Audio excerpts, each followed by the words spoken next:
n equals to 3 to infinity, 1 over n factorial converge. 1 over n factorial converge. Clear?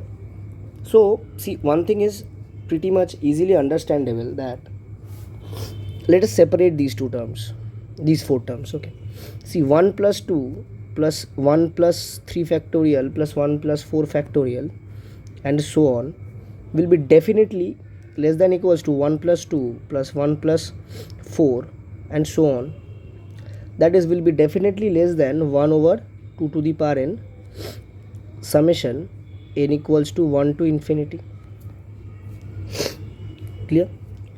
And so see, now if this converges, then this series must also converge. Okay, then this series must also converge. And it is told that in an infinite series, if your partial sum converges, that is, if this series converges, then the rest of the complete series will directly converge. So if this partial sum converges, sorry, I have marked the partial sum wrong. So if this partial sum converges, then the whole series will also converge. Am I clear?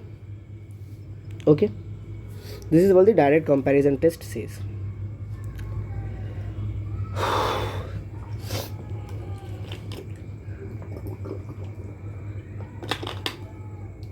I'm suffering from cold since the last 3 days.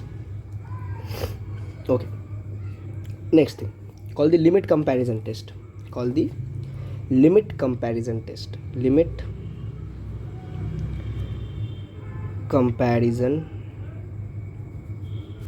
test. What does the limit comparison test says? First thing says, if limit n tends to infinity an over bn, where an is a series and bn is another series. Clear? An is a series and bn is a series. That is, I'm telling you, summation an and summation bn are two series, and this equals to c, where c is greater than 0. Okay, then infinite series an and infinite series bn either both converge or both diverge. Clear? Got it? Next point says, if limit n tends to infinity an over bn equals to 0 and the infinite series bn converges, then the infinite series an will also converge. Clear? Similarly,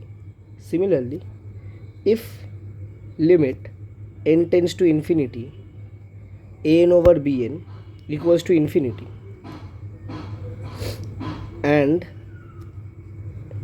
the infinite series bn diverges, then the infinite series an will also diverge. Am I clear?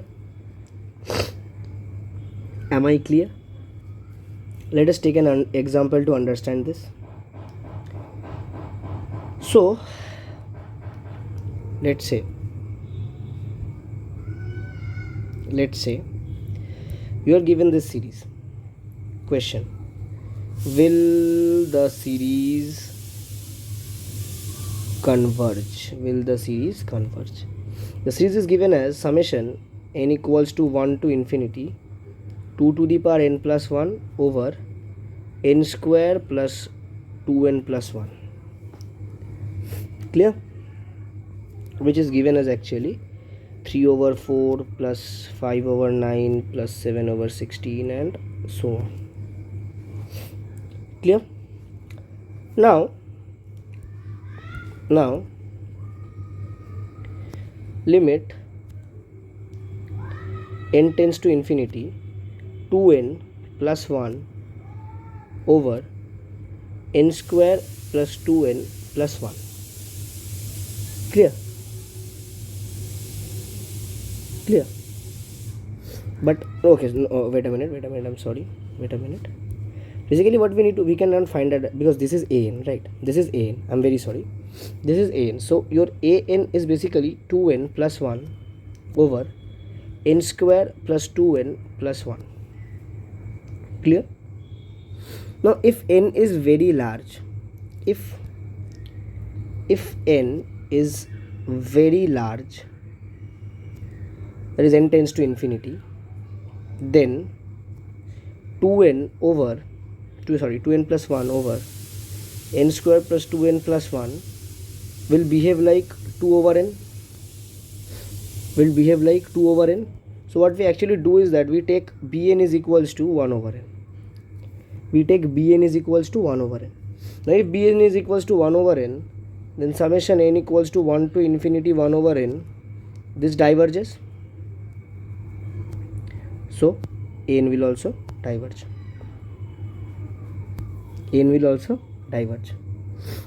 Clear? Got it? Because see, 2n square plus n, this series over this series, the limit will become infinity actually, so this will also diverge. Am I clear? Got it? So let this lecture be up till this mark. In the next lecture we will solve some more problems on this limit comparison, and then we will be moving on to the ratio and root tests. Clear? So meet you guys in the next lecture.